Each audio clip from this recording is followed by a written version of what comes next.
Assalamualaikum warahmatullahi wabarakatuh dan salam sejahtera. Merupakan lebih saudara saya, Bapak Presiden Jokowi Widodo dan rakan-rakan. Saya tentunya ingin memulakan untuk menyatakan penghargaan yang setingginya kesudian Bapak mengundang kami ke Indonesia. Ini bukan hubungan diplomatik biasa. Saya agak sentimental sedikit dan Bapak Presiden tahu bahwa Indonesia ini ada tempat yang khusus di hati sanubari saya. Saya belajar, berpengalaman. Salam bahagia. Kita bersama lagi dalam ruang bicara yang dibawakan kepada anda tentunya di Bernama TV, dan sudah pastilah anda sendiri boleh meneka apakah topik yang menjadi pilihan kita sebenarnya di ruang bicara ini. Apalagi kalau bukan topik yang menarik, iaitu sinergi perpaduan Kuala Lumpur Jakarta. Dan ini tentunya ekoran daripada lawatan 2 hari yang telah pun disempurnakan oleh Yang Amat Berhormat Perdana Menteri kita, iaitu Datuk Seri Anwar Ibrahim. Dan sudah pastilah saya percaya ianya sudah tentu akan meninggalkan impak ataupun kesan yang positif untuk dalam hubungan kedua-dua negara ini. Dan kita ada 2 tetamu menemani saya di studio untuk berkongsi pandangan dan juga pendapat berkaitan dengan isu yang kita pilih hari ini di ruang bicara, dan insyaAllah kita juga akan menghubungi seorang lagi tetamu melalui kemudahan Zoom, dan tetamu ini berada di Jakarta, Indonesia. Baiklah, izinkan saya terlebih dahulu memperkenalkan tetamu-tetamu yang sudah pun berada bersama saya di studio ini. Kita ingin mengucapkan jutaan terima kasih dan selamat datang kepada yang berbahagia Datuk Mokhtar Husin, yang merupakan Presiden Ikatan Setiakawan Wartawan Malaysia dan Indonesia Malaysia, ataupun ISMAWI. Betul ya? Iswami. Okey, maafkan saya. Jadi Datuk, apa khabar? Alhamdulillah baik. Sehat ya? Alhamdulillah. Dan kita ada seorang lagi tetamu, iaitu yang berbahagia Datuk Zulkifli Hamzah, yang merupakan timbalan Presiden ISWAMI. Itu kena jaga betul-betul tu, kalau salah sebut lain pula bunyinya. Jadi terima kasih atas kesudian Datuk Zul bersama kami di ruang bicara ini. Dan macam saya katakan, kita ada seorang lagi tetamu yang akan kita hubungi melalui kemudahan Zoom. Jadi kita juga ingin mengucapkan jutaan terima kasih kepada Pak Asrul Kamal Rokan, yang merupakan Presiden ISWAMI di Indonesia. Jadi Pak, apa khabar? Alhamdulillah sihat. Baik ya Pak ya. Datuk Mokhtar, Datuk Jol, bertemu kita di sini. Alhamdulillah. Okey Pak, sebenarnya kami ingin mulakan sembang-sembang ini bersama dengan Bapak dululah, sebelum saya pergi kepada Datuk Mok dan juga Datuk Zul yang berada di studio. Kita nak tahu Pak tentang ukuran ataupun sambutan rakyat Malaysia, rakyat Indonesia sendiri terhadap lawatan Perdana Menteri kami, Datuk Seri Anwar Ibrahim. Apakah mereka gembira menerima kedatangan Datuk Seri Anwar? Reaksi rakyat Malaysia, rakyat Indonesia khususnya. Ya, alhamdulillah ini sambutan yang sangat mesra, sangat hangat, baik dari Presiden Joko Widodo maupun masyarakat Indonesia. Jadi tadi ada 2 sesi pertemuan. Pertama, kunjungan kenegaraan di Istana Bogor, dan di sana ini luar biasa. Perdana Menteri Datuk Seri Anwar Ibrahim itu dibawa keliling Istana Bogor. Di sana ada kebun raya, yang kebun raya itu pohon-pohonnya berusia ratusan tahun dan sangat luas. Dan Presiden Jokowi dia menyopir sendiri atau menyetir, kalau saya driver, mobil buggy, semacam mobil golf gitu ya, kereta golf. Nah, jadi Pak Jokowi sendiri yang menjadi drivernya. Itu mereka berkeliling dan itu sangat mesra. Itu sambutan yang menurut saya luar biasa. Jarang sekali ada tamu negara, pemimpin dari seluruh negara diajak seperti itu. Ya, ada juga pandangan yang dikongsikan bersama kami Pak ya. Ada yang mengatakan bahawa dari segi karakter, dari segi tingkah laku, Datuk Seri Anwar dan juga Pak Jokowi itu dilihat semacam ada persamaan sebenarnya Pak. pandangan Bapak? Ya, saya sependapat soal itu. Karena keduanya ini kan tidak formal, artinya hubungannya dengan rakyat bisa berlangsung secara direct langsung. Ya. Kemudian tidak formal gitu ya. Tidak terlalu resmi, jadi bisa bertemu dengan siapa saja. Kedua-duanya seperti itu. Ya. Saya kenal Datuk Seri Anwar Ibrahim juga seperti itu, karena beliau kan juga seorang aktivis, seorang yang bergerak di masyarakat sejak masa dia muda kan. Ya, betul. Jadi hubungan dengan masyarakat, dengan rakyat itu sangat dekat. Begitu juga dengan Presiden Jokowi. Orangnya juga tidak formal, berpakaian juga sederhana saja. Dan menurut saya ini menjadi simbol dari dua pemimpin sekarang ini. Betul. Okey, Pak Asro, nanti kita akan dapatkan lagi pandangan-pandangan untuk pelbagai perkara yang saya kira cukup menarik sebenarnya. Jadi kita izinkan Pak Asro rehat buat seketika, nanti kita akan hubungi sebentar saja lagi ya. Kita kembali kita kembali bersama dengan tetamu di studio. Bila kita bercakap tentang Iswami ini sendiri, Isma, betul lah, Iswami itu sendiri ya Datuk ya. Mungkin ramai juga yang di luar sana tidak mengetahui sebenarnya tentang sejarah dan juga latar belakang penubuhan Iswami itu sendiri. Terima kasih, Syarwi. Sebenarnya saya siang tadi pun mengikuti juga siaran langsung tentang lawatan rasmi Yang Berhormat Perdana Menteri kita Datuk Seri Anwar Ibrahim ke Jakarta. Apabila melihat tingkah laku kedua pemimpin negara itu semasa di Istana Bogor, begitu lama mereka berjalan, menaik bagi, menanam pokok, dapat lihat dua tokoh yang mesra dan dua tokoh yang simple yang saya rasa boleh membawa dua negara ni ke arah satu tahap yang lebih baik, yang mana baik untuk rantau ni Malaysia dan Indonesia ni di Asia Tenggara.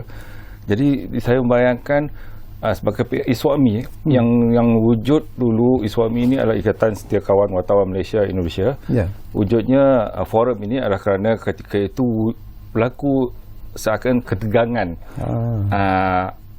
dua negara jiran yang bersaudara lama ni ada cemburu-mencemburui, kadang-kadang peristiwa-peristiwa yang buatkan tergores perasaan kan, hati siapa yang tak luka kalau berlaku sesuatu yang tak baik kan.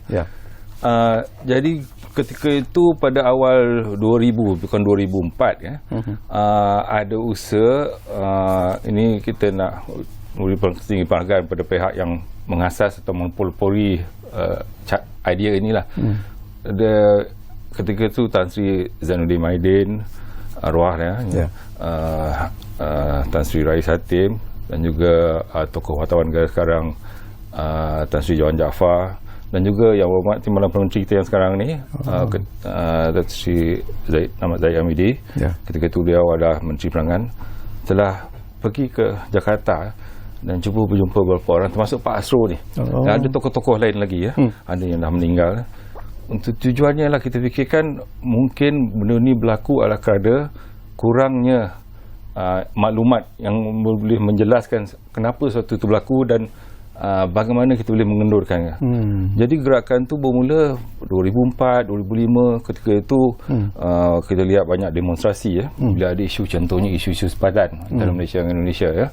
Kemudian ada isu-isu yang tenaga kerja Indonesia diperlakukan macam didera kan, dia menjadi bawa ke mahkamah dan menjadi dan itu menimbulkan kemarahan akibat berlaku demonstrasi di luar kedutaan kita di sana.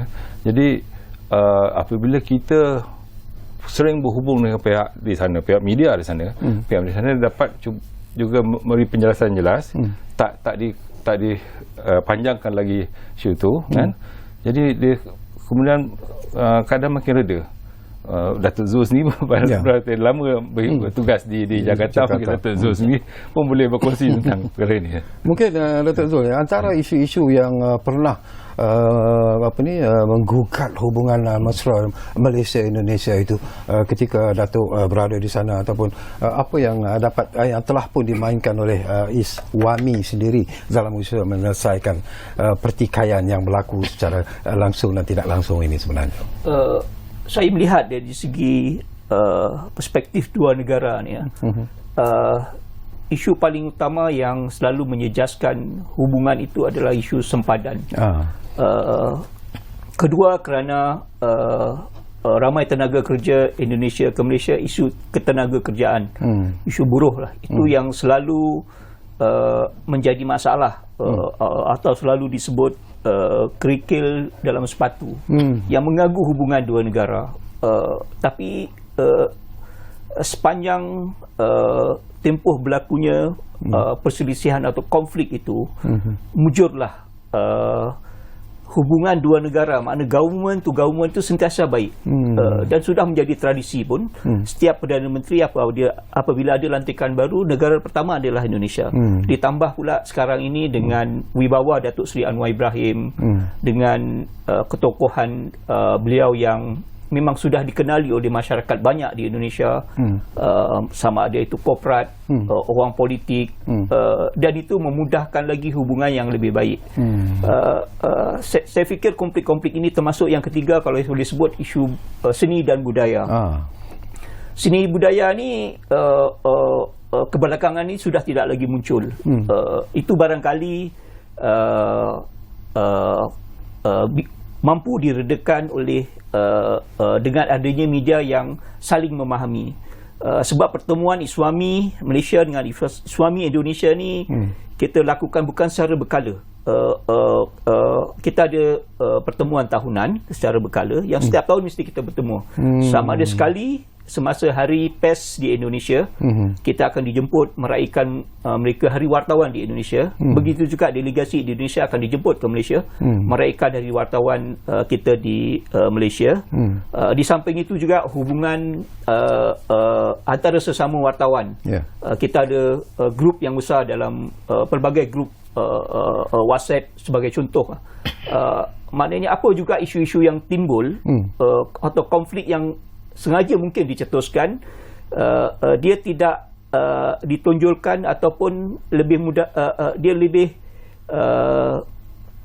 mudah diselesaikan kerana penjelasan daripada pihak Malaysia dan juga penjelasan daripada pihak Indonesia. Contohnya macam ada isu bendera semasa Sukan C itu, kerana persefahaman, sebab hubungan antara wartawan Indonesia ni dia mencakupi juga dia mencakupi kepada ketua-ketua editor, atau di sana dipanggil Pemret, Pemret Indonesia dengan Pemret di Malaysia.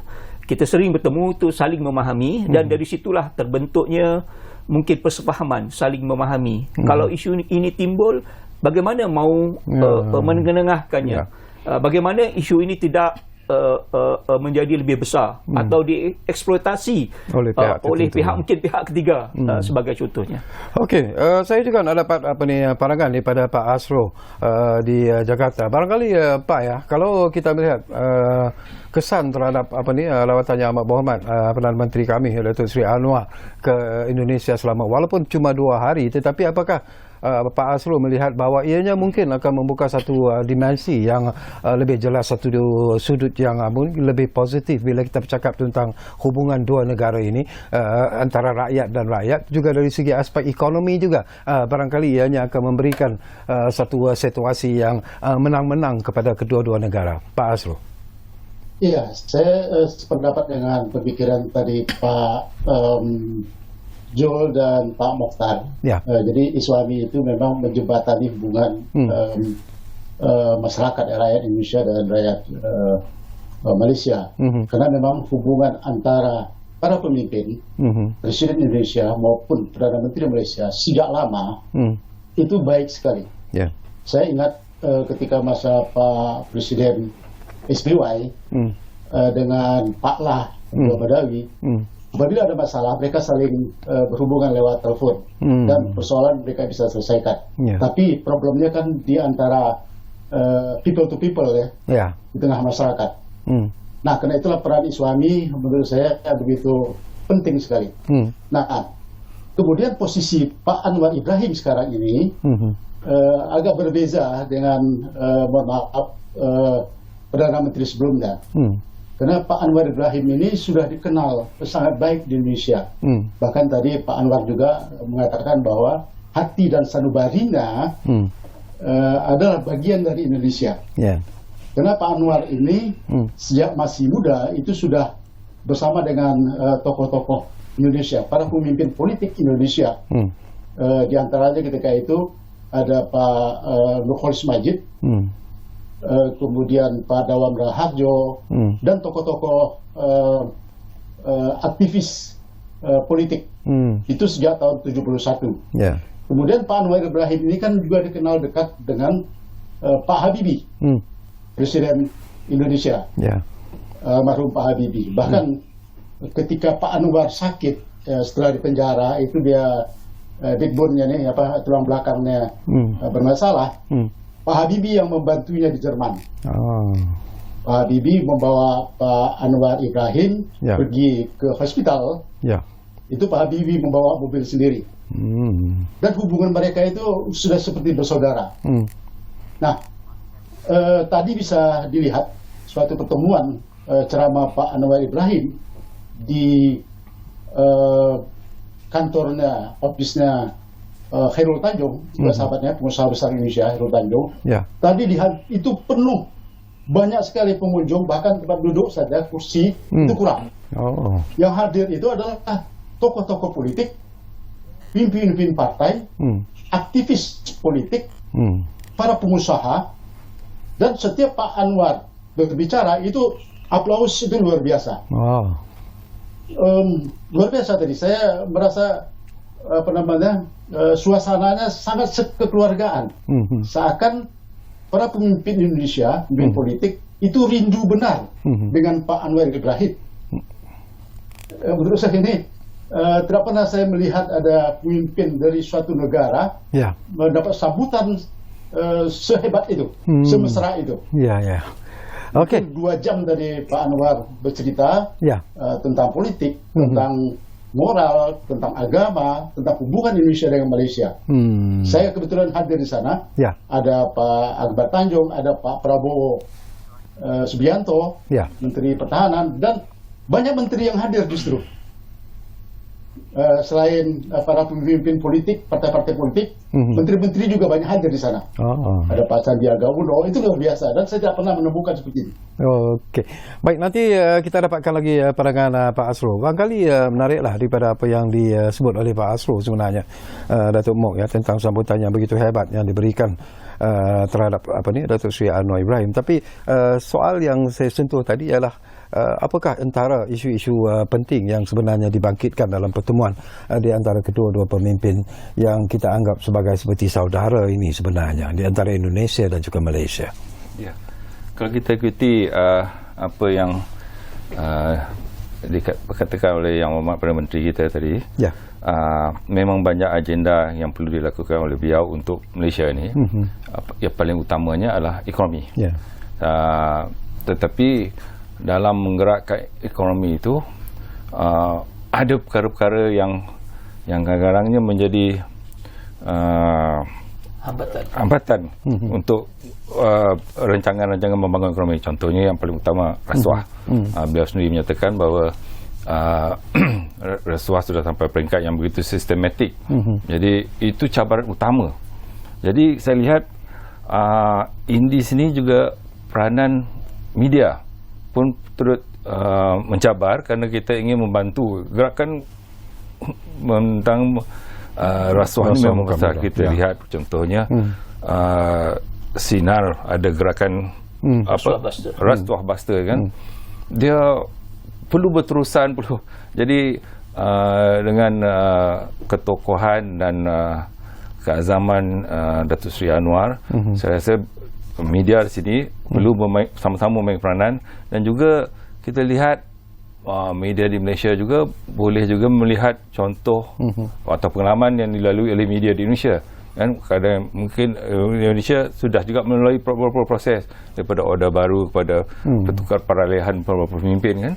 Jadi kita pun melihat macam mana juga kebebasan media, media yang dinamik, proaktif, vibrant dapat membantu ke arah agenda yang lebih besar ni, yang untuk membangunkan ekonomi negara dan masyarakat yang lebih sejahtera. Mungkin Datuk Zul juga ada pendapat tersendiri tentang perkara-perkara penting, isu-isu penting yang dibangkitkan dan dibincangkan di antara Presiden Jokowi dan juga Datuk Seri Anwar. Saya melihat ialah sebagai sebuah negara berjiran, kita mewarisi banyak masalah yang belum terselesaikan sebenarnya. Daripada dulu sekarang masalah sempadan yang belum diselesaikan secara tuntas. Di sana sini berlaku, itu pun disebut banyak dalam pertemuan kedua-dua pemimpin ini. Selain itu tadi juga disebut tentang isu yang betul rasuah, kerana Malaysia dan Indonesia ini sebenarnya berkongsi masalah yang sama. Kita secara strukturnya seperti sebuah negara yang sama. Masalahnya pun hampir sama. Contoh tadi yang disebut Datuk Mokhtar isu rasuah. Di Indonesia pun menghadapi masalah yang berat, malah disebut secara sistematik, struktural, dari atas ke bawah. Dan di Malaysia juga seperti yang disebutkan oleh Perdana Menteri Datuk Seri Anwar juga, kita pun menghadapi masalah yang sama. So isu-isu ini bagaimana mau diselesaikan supaya hubungan yang terjalin itu lebih mudah. Soalnya contohnya dari segi ketenaga kerjaan, timbul dakwaan-dakwaan sistem di Malaysia itu korup dari segi pengambilan kerja dan sebagainya. Walaupun benar sekarang semuanya sudah digital, tapi dia belum digital sepenuhnya. Bagaimana itu boleh diatasi supaya tidak timbul dari situ konflik-konflik yang akhirnya menyebabkan isu-isu berbangkit seperti penderaan yang tidak ditangani dengan baik. Pembantu rumah didera. Kadang-kadang isunya bukan kerana isu majikannya, tetapi prosesnya itu. Pekerja atau ini datang secara tidak sah ataupun mengikut proses tetapi prosesnya tidak lengkap. Hal-hal seperti itu inilah yang saya sebut tadi, macam seperti kerikil, benda-benda kecil yang perlu diselesaikan. Saya ingat sudah sampai masanya memperlihatkan kepada hubungan yang disebut tadi istimewa, hangat, mesra. Hal-hal seperti ini diselesaikan, terutama hal-hal yang melibatkan sempadan, sebab kita semua bersebadan. Sabah, di Sarawak, laut, di Selat Melaka, semua ada masalah sempadan di situ. Kalau ini boleh diselesaikan melalui hubungan yang baik, government to government, ditambah dengan hubungan yang mesra, rakyat dengan rakyat, saya fikir masalah tradisi ini yang selalu mengungkung kepada kerjasama yang lebih baik dapat sekurang-kurangnya diredakan ataupun diselesaikan secara tuntas. Okey, kita akan sambung lagi. Semakin menarik sebenarnya perbincangan ini. Tapi seperti biasalah, kita akan berehat dulu buat seketika. Oh ya, saya ingin ingatkan kepada anda, kalau anda juga ingin berkongsi pandangan dan juga pendapat berkaitan dengan isu yang kita bincangkan hari ini di Ruang Bicara, jangan lupa dua talian seperti biasalah kami sediakan kepada anda, 0326979767, 0326979768. Kita rehat dulu.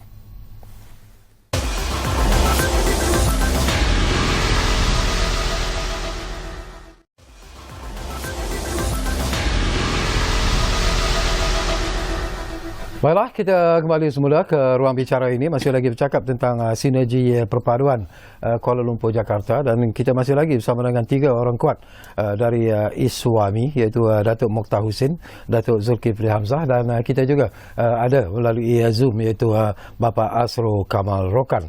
Baik, Pak Asrul, barangkali ini pun suatu persoalan yang ingin saya lontarkan kepada Pak Asrul sebenarnya, tetapi saya memerlukan satu jawapan yang cukup ikhlas sebenarnya daripada Bapak.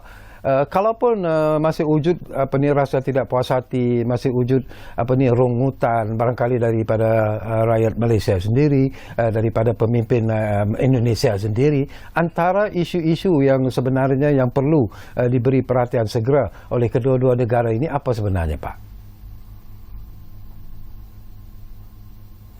Kami tak dapat dengar suara Bapak. Oke. Sekarang sudah dengar. Ya. Oke, alhamdulillah. Tadi juga pembicaraan Pak Anwar Ibrahim dengan Pak Joko Widodo juga menyangkut isu-isu yang strategis yang selama ini menjadi persoalan Malaysia dan Indonesia. Yakni soal perbatasan sempadan, kemudian soal tenaga kerja, juga soal sosial budaya. Dan kelihatannya kedua pemimpin mencoba mencari jalan penyelesaian terutama soal tenaga kerja. Tadi yang seperti disampaikan oleh Datuk Jul tadi, itu yang dibahas. Diperlukan hubungan, diperlukan suatu saluran yang sama, satu saluran, baik mengenai sistemnya, kemudian soal persoalan-persoalan yang terjadi, sehingga dapat segera ada penyelesaian. Saya melihat ada niat baik kedua negara untuk menyelesaikan persoalan yang selama ini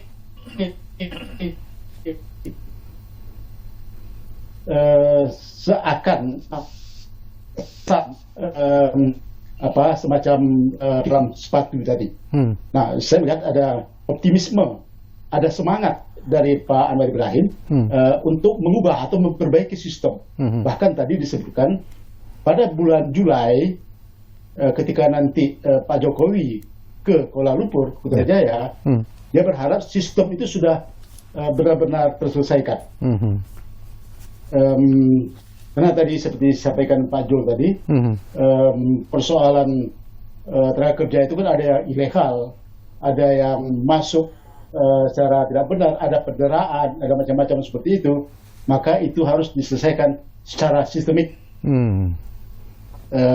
Jadi tidak hanya pembicaraan selama ini ada kesan hanya lebih pada MOU, kesepakatan, tapi actionnya tidak begitu lihat. Kita harap nanti dengan perbaikan sistem yang dijanjikan oleh Pak Anwar Ibrahim, ini akan menyelesaikan persoalan-persoalan tersebut.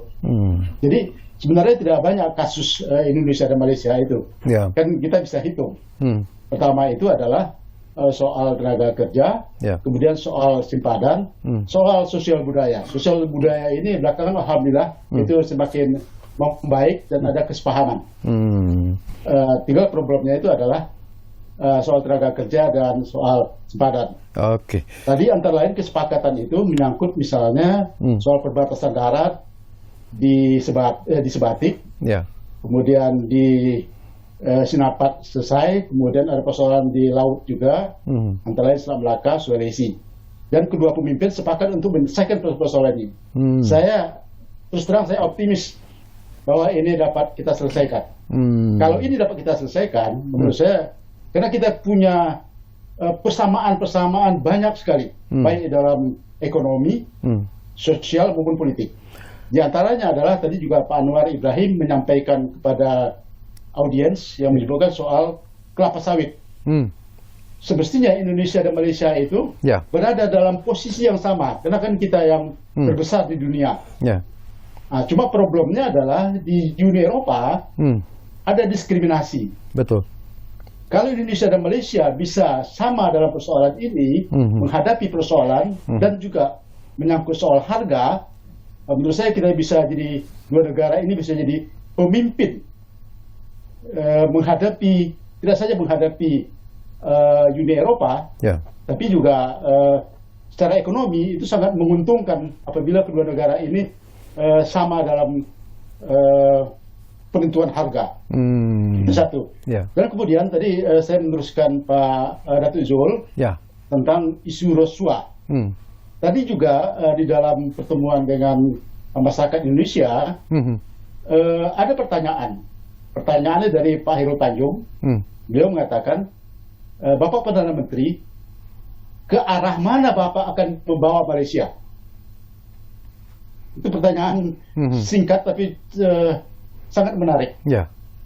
Pak Anwar mengatakan demokratisasi, keadilan, penegakan hukum, dan kemudian menurut saya ini yang penting adalah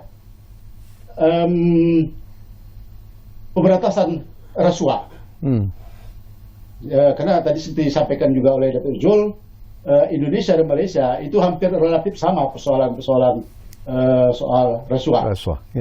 Dan ini menimbulkan ketidakadilan. Jadi Pak Anwar tadi menekankan rancangannya adalah pemberantasan rasuah, kemudian penegakan hukum. Cuma saya tadi tidak berkesempatan untuk bertanya. Padahal saya sudah siapkan pertanyaan. Pertanyaan saya adalah bagaimana dengan kemerdekaan pers? Tapi sayang, nanti mungkin pada kesempatan lain saya akan bertanya soal itu. Karena tidak ada demokrasi tanpa kebebasan pers. Tanpa pers yang merdeka, yang bisa mengkritik pemerintah. Nah, ini tadi saya tidak sempat menanyakan karena ramai sekali. Okey, menarik apa ni Pak Azrul. Mungkin persoalan itu kena tunggu jawapan daripada Ahmad Mohamad, Perdana Menteri kita lah. Tapi secara khususnya lah, kita juga nak melihat satu lagi aspek yang cukup penting sebenarnya. Kita tahu bahawa Indonesia akan mewujudkan ibu negara yang baru yang dikenali sebagai Nusantara itu sendiri. Jadi Datuk Mok, bagaimana Datuk Mok melihat bahawakah ini juga akan memberikan satu peluang yang cukup baik sebenarnya dari aspek ekonomi dan juga hubungan rakyat antara Malaysia dan juga Indonesia dengan terbukanya dan terlaksananya nanti program ataupun projek Nusantara ini secara meluas.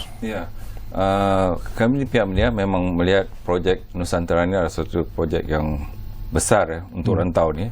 Jadi tidak boleh tidak pihak Malaysia perlu turut samalah dalam perancangan besar pihak Indonesia. Jadi bagi media kami sudah merancang beberapa agenda, seperti contohnya untuk mendapat maklumat yang lebih jelas tentang projek di sana.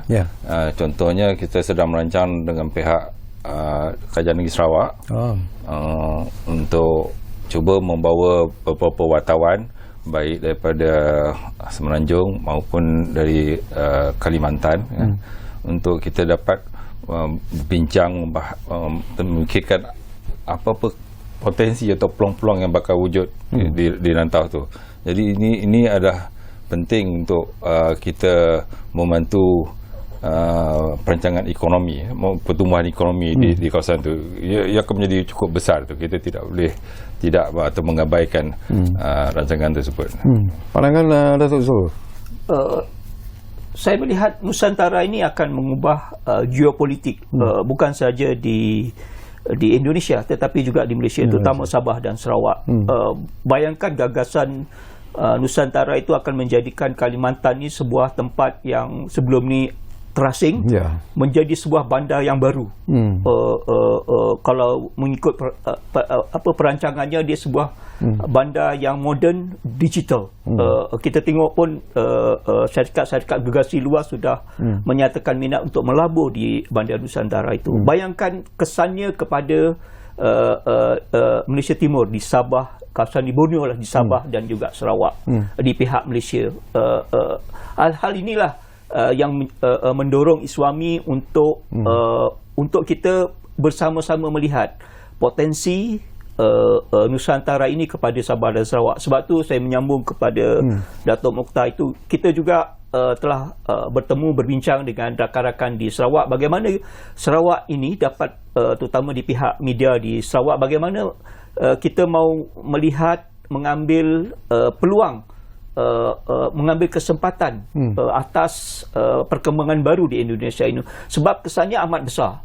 Kita perlu mengambil peluang, terutama di Sabah dan Sarawak, dan isu-isu yang berbangkit yang berkaitan pun perlu diselesaikan dengan segera, supaya kita, terutama di Sabah dan Sarawak, masyarakat di sana mengambil peluang sepenuhnya. Apabila terbukanya sebuah bandar besar yang baru, tentu impaknya akan sampai ke Sabah, akan sampai ke Sarawak. Bagaimana kita melihat nanti produk-produk di Sarawak contohnya, produk-produk di Sabah sebenarnya, sebab Kalimantan ini sebuah kawasan yang begitu besar, saya sebut tadi begitu besar. Dan sebelum ini terasing.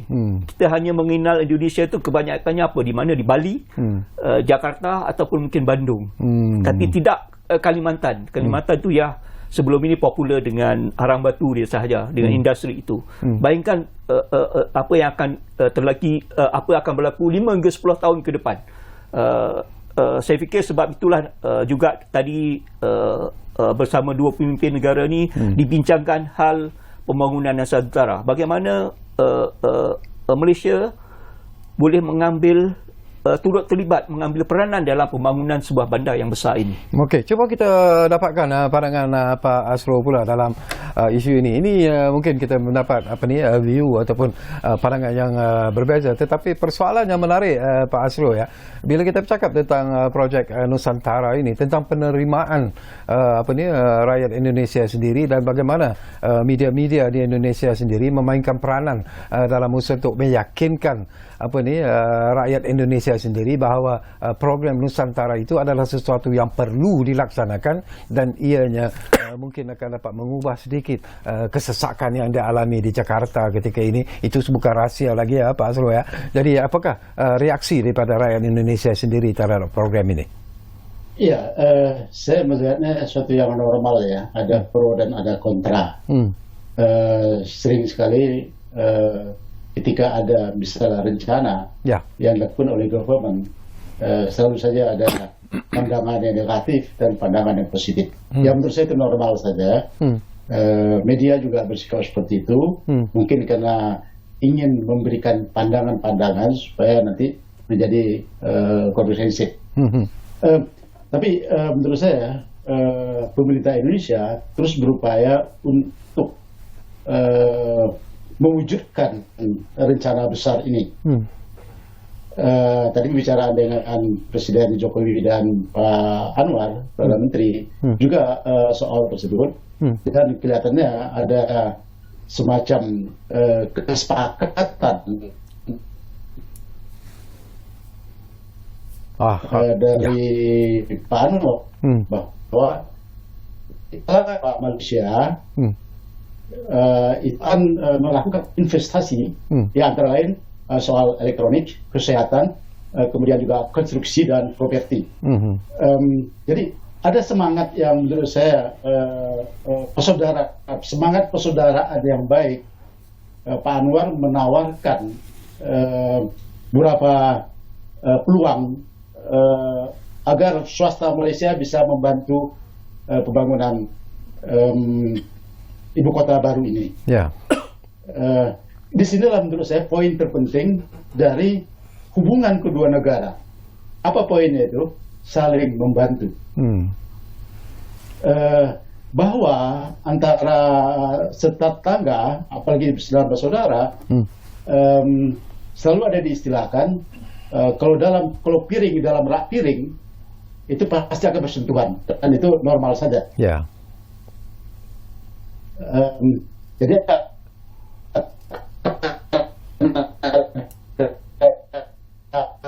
sedikit ria itu bisa. Kedua itu adalah kembali. Itu menurut saya poin yang paling harus kita berikan dukungan penuh, keinginan untuk saling membantu. Satu saudara membantu saudara lainnya. Begitu juga sebaliknya. Baik. Terima kasih Pak Asrul. Kembali semula kepada Datuk Mok. Saya teringat tahun lalu kita menganjurkan apa yang disebut sebagai Hawana 2022 dan ianya mendapat sambutan yang dikatakan begitu menarik sekali. Tetapi apakah perancangan pihak Iswami sendiri untuk memperbesarkan lagi in terms of bukan saja pelaksanaan ataupun penganjuran Hawana mungkin akan diadakan sekali lagi ini? Acara Hawana ni atau Hari Wartawan Nasional di Malaysia, dia adalah sama seperti kalau di Indonesia dipanggil Hari Pers Nasional, HPN. Mereka menyambutnya pada 9 Februari, mana bulan depan. Dan Hari Wartawan Nasional iaitu Hawana Malaysia pada 29 Mei. So tahun ni. Jadi tahun lepas kita menganjurkannya di Melaka. Tujuannya kita nak menghimpunkan masyarakat media di Malaysia ni supaya kita dapat wujudkan macam suatu keluarga besar media. Kerana sebelum ni kita masih lagi dalam keadaan yang tidak cukup mantap sebagai sebuah keluarga, kerana kita tidak mempunyai sebuah badan yang jadi payung yang dapat memayungi semua persatuan-persatuan atau pertubuhan-pertubuhan wartawan di Malaysia yang begitu banyak. Seperti mana di Indonesia mereka ada Persatuan Wartawan Indonesia yang menggabungkan semua persatuan-persatuan, dan juga setiap wartawan kalau nak jadi wartawan mesti mendapat recognition, pengesahan daripada Persatuan Wartawan Indonesia, seperti Bar Council. Mana apabila seorang tu dah disahkan sebagai wartawan, maka masyarakat tidak perlu meragui lagi tentang kualiti pemberitaannya, laporannya. Dia seorang yang boleh dipercayai dalam berubat.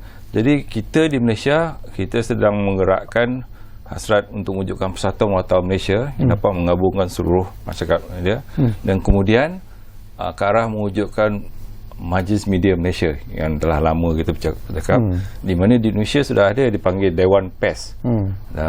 Dewan Pers tu adalah sebuah badan yang mana sekiranya ada masyarakat yang merasa tidak puas hati atau menjadi mereka yang terkilan dengan sesuatu laporan media, mereka ada saluran untuk menyalurkan aduan.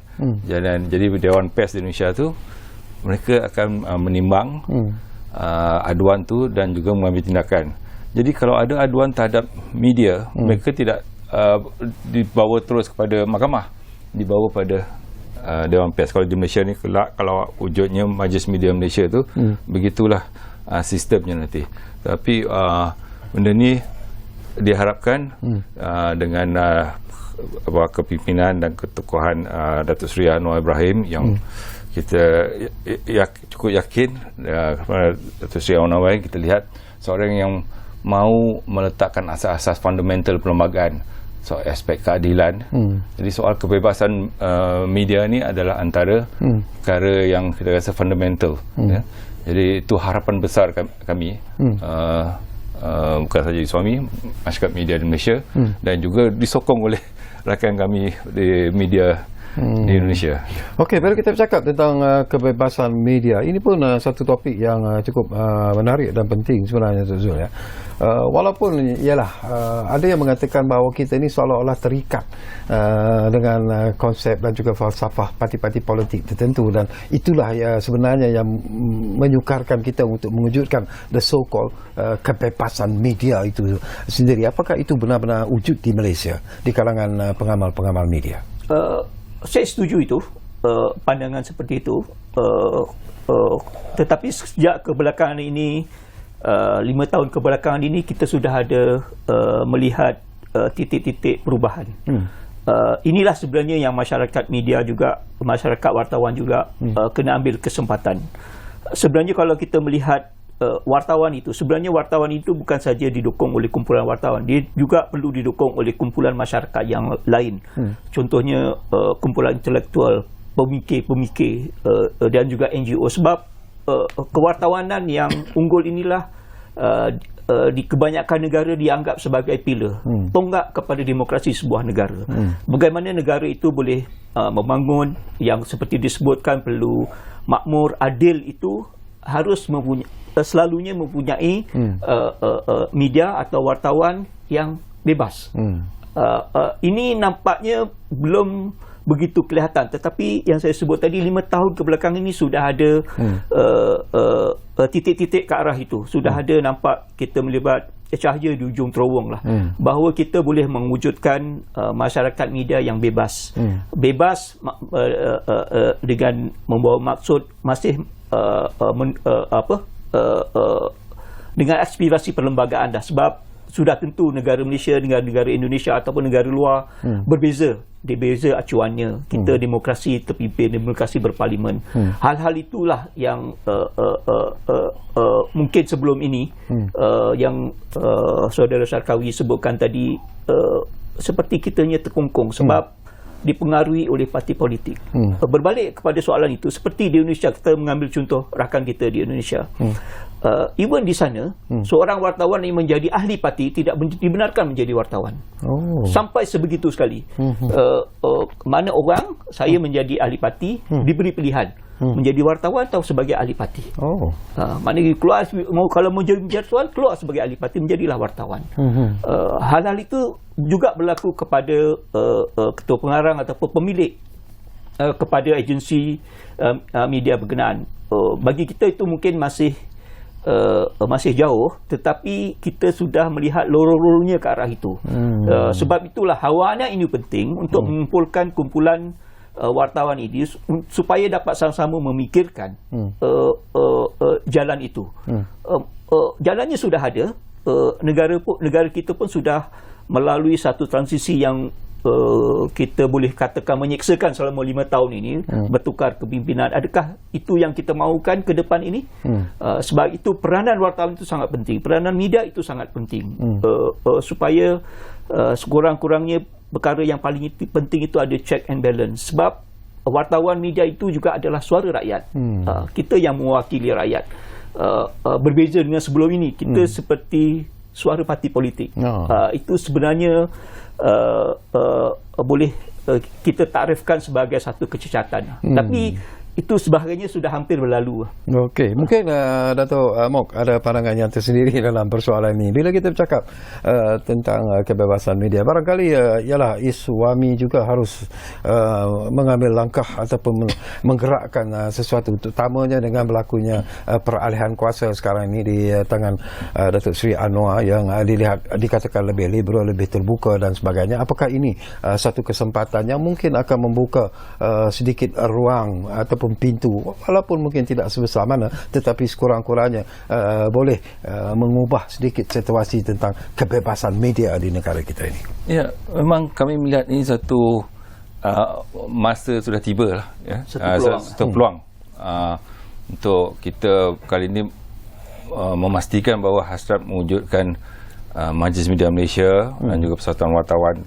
Malaysia itu menjadi kenyataan. Kerana Majlis Media Malaysia ni, perkara ini telah dibincangkan sejak zaman saya zaman Tun Razak lagi, ya. Dan saya dengan Datuk Zul pun berkesempatan menghadiri beberapa kali perbincangan, ya, ke arah mewujud ni. Cuma kali ini dia yang pentingnya seperti yang Tan Sri Johan Jaafar kata, dia perlu dilahirkan oleh media sendiri tanpa adanya campur tangan kerajaan. Jadi macam Pak Asrus ni bercakap tentang negara yang baik, apa yang akan maju sekiranya kebebasan media itu wujud, dia akan beri gambaran bahawa negara itu boleh bergerak depan. Dia menimbulkan keyakinan ekonomi, keyakinan pada pelabur, kan. Jadi kita berharap sangatlah dan kita dapat menyatukan, mengumpulkan kalangan wartawan media di Malaysia ni pada tahun ini. Kalau boleh kita adakan satu simposium atau convention ke arah benar-benar menjadikan perkara ini satu kenyataan. Okey, kita hampir-hampir di penghujung sebenarnya. Saya juga nak dapat pandangan ikhlas daripada Pak Asro Kamal Rokat, iaitu Presiden Iswami di Indonesia. Barangkali di penghujung ni, Pak Asro, harapan Bapak sendirilah kepada Iswami, harapan Bapak sendirilah bila kita bercakap tentang kerjasama media di antara Indonesia dan juga Malaysia itu. Kalau yang teratas Perdana Menteri dan Presiden boleh berjumpa, bersalaman, berbincang, bagaimana dengan media Indonesia dan juga media di Malaysia? Apakah kita sebenarnya boleh mewujudkan suatu penyatuan yang lebih kuat, yang lebih jitu dalam memperkukuhkan perkembangan media di rantau ini khususnya? Pak Asro. Alhamdulillah, sejak berdirinya Iswami, hubungan antar media Malaysia dan Indonesia itu berjalan sangat mesra, saling pemahaman. Kalau ada isu-isu yang kita anggap dapat ada persoalan kedua negara, maka media mengambil peran besar untuk itu. Saya ingat pada tahun 2003 lalu ketika saya Ketua Pengarang Harian Republika, yang ketika itu kami lakukan adalah kerjasama dengan Berita Harian. Jadi Harian Republika memberikan satu halaman untuk berita-berita tentang Malaysia, dan sebaliknya Berita Harian mempunyai satu halaman berita-berita tentang Indonesia. Itulah awalnya Iswani, dan alhamdulillah sekarang terus bergerak lebih maju di bawah kepemimpinan Datuk Mukhtar dan Datuk Zul. Hubungan sangat mesra sekali. Hubungan itu tidak saja formal antar media, tapi secara personal. Jadi Pak Mukhtar maupun Pak Zul sudah sangat baik kenal dengan para ketua-ketua pengarang di Indonesia dan bisa saling berkomunikasi. Itu menurut saya bagian dari hal yang penting, termasuk tadi ada rancangan tentang Majelis Wartawan Malaysia. Nah, sepenuhnya kami di Indonesia memberikan sokongan terhadap itu, dan insyaallah kami optimis di bawah kepemimpinan Datuk Seri Anwar Ibrahim yang kita kenal sebagai seorang yang aktivis demokrasi, beliau dapat membuka ruang seluas-luasnya kepada media. Yang paling penting itu kan adalah independensi. Media itu, wartawan itu harus independen. Wartawan hanya dependen kepada kepentingan rakyat. Tapi independen kepada kepentingan tadi partai politik maupun kepada kerajaan dan lain-lain. Hanya dependen kepada kepentingan rakyat. Loyalitas tertinggi wartawan adalah rakyat, kepentingan rakyat. Nah, kita berharap seperti itu. Dan tadi juga Pak Zul juga tadi menyinggung, di Indonesia itu bahkan pegawai negeri sipil, kalau di Malaysia disebut kaki tangan kerajaan ya Pak Zul ya, Pak Datuk Mo. Kaki tangan kerajaan ya. Betul. Itu tidak boleh jadi wartawan. Tidak boleh jadi wartawan. Jadi wartawan itu adalah seorang independen. Harus orang yang bebas, tidak punya afiliasi kepada kepentingan politik dan yang lainnya.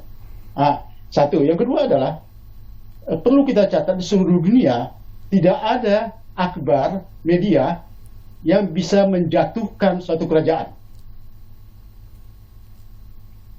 Presiden maupun Perdana Menteri jatuh atau digulingkan itu karena kesalahannya sendiri.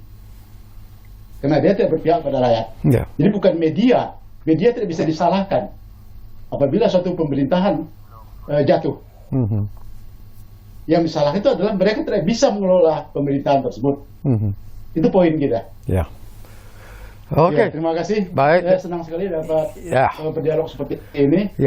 Semoga kita bisa mempererat hubungan kita. InsyaAllah. Baik. Terima kasih banyak-banyak Pak Asrul. Kami juga senang sekali mendengar apa yang Pak Asrul lontarkan. Jadi terima kasih banyak-banyak, dan insyaAllah mungkin dalam masa-masa yang mendatang ini kita akan dapat bersama lagi untuk bercakap tentang isu ini. Kerana bagi saya ini merupakan satu isu, Datuk Mok dan juga Datuk Zul, merupakan satu isu yang cukup penting sebenarnya, dan kita ingin melihat bahawa media akan terus memainkan peranan mereka, dan kita juga mengharapkan bahawa Iswami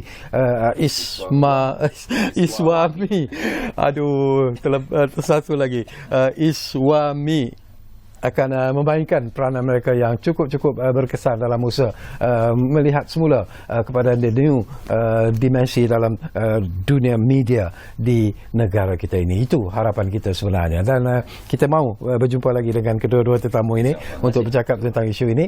Dan terima kasih kepada anda yang menumpukan perhatian bersama kami di Ruang Bicara ini, dan seperti yang selalu kami janjikan kepada anda, Ruang Bicara akan terus berbicara bersama anda dari masa ke semasa. Kita jumpa lagi. Mari.